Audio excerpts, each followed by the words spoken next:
notre Père de lumière. La préexistence de l'autre monde de lumière est aux antipodes du principe de ce monde et de ses méthodes. Pour qui appartient à la terre ne peut rejoindre Dieu lumière.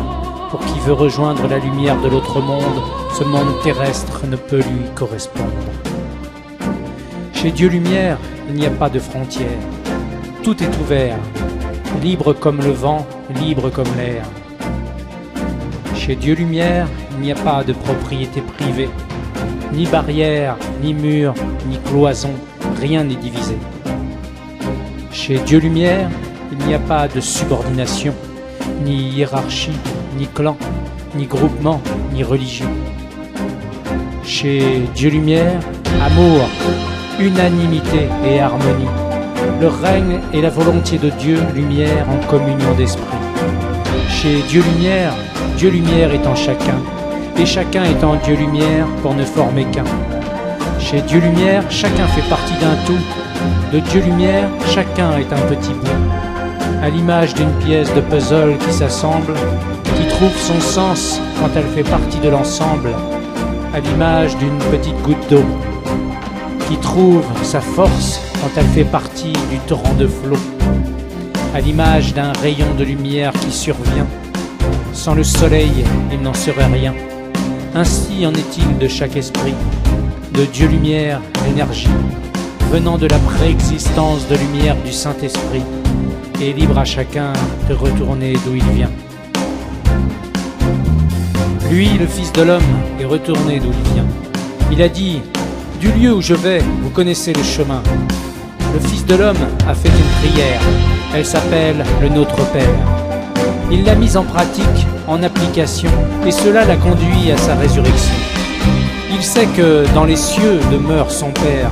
Il sait que son nom est à sanctifier comme un sanctuaire. Le règne de Dieu lumière, c'est qu'il a ressuscité son Christ. La volonté de Dieu lumière, c'est ce qu'a montré son Fils. Mais en fait, chacun peut faire sa propre prière à l'intention de son Père, Saint-Esprit de lumière.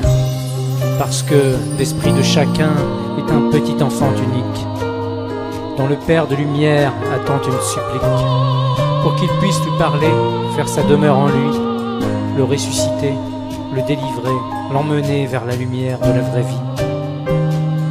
Au cours du dernier repas, avant la croix, le Fils de l'homme a annoncé la venue du Paraclet qui s'incarnera. Il a dit « Je prierai le Père et il vous donnera un autre Paraclet pour qu'il soit avec vous à jamais. L'Esprit de vérité que le monde ne peut pas recevoir parce qu'il ne le voit pas ni le reconnaît. C'est votre intérêt que je parte.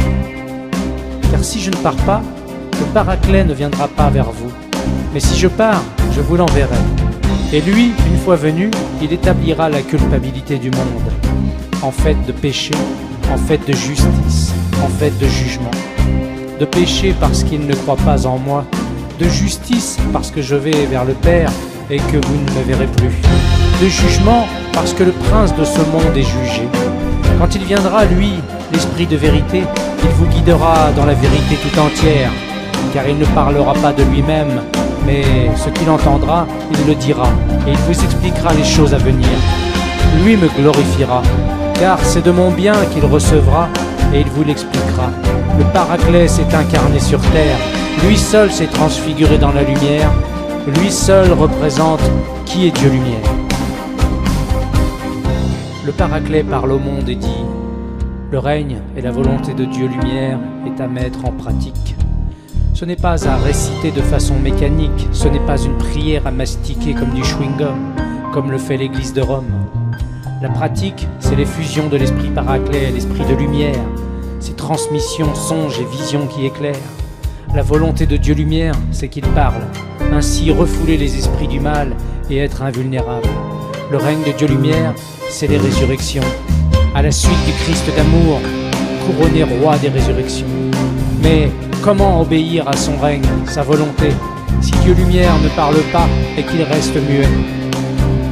L'effusion de l'Esprit lumière, c'est ce qui éclaire l'esprit, sur la pollution des mensonges et le brouillard des non-dits. Tout commence par les pensées qu'il faut dompter. La bête tapie qui nous convoite, il faut la dominer. Les pensées, c'est l'activité de l'esprit. C'est l'esprit qui parle et réagit. C'est l'esprit qui se manifeste avant de s'exprimer par les mots et les gestes. Les pensées se traduisent par l'aura qui se dégage, par les expressions du visage. Les pensées se matérialisent par le langage et par les actions que l'on engage.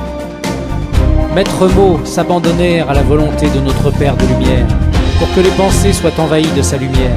Car les pensées que l'esprit génère peuvent être vraies ou mensongères, bien ou mal, sensées ou irraisonnables. D'où le commandement originel de Dieu Lumière à respecter, car les pensées ne sont pas sans effet. Elles peuvent être dangereuses quand elles sont silencieuses.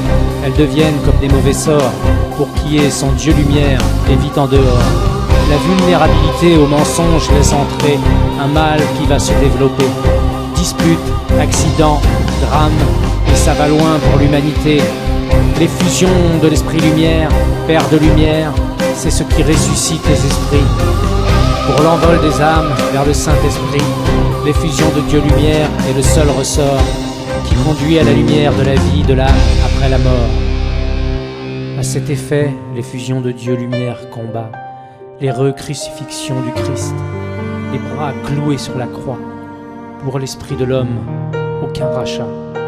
Avoir le Christ dans cet état, reniement du Paraclet annoncé au dernier repas, reniement de la lumière qu'il a ressuscité, élevée d'ici-bas, et les âmes vont à la mort après la mort. Voilà le résultat. L'esprit n'est pas d'ici, il n'est pas né de la terre, il est appelé à l'exode de son âme vers la lumière.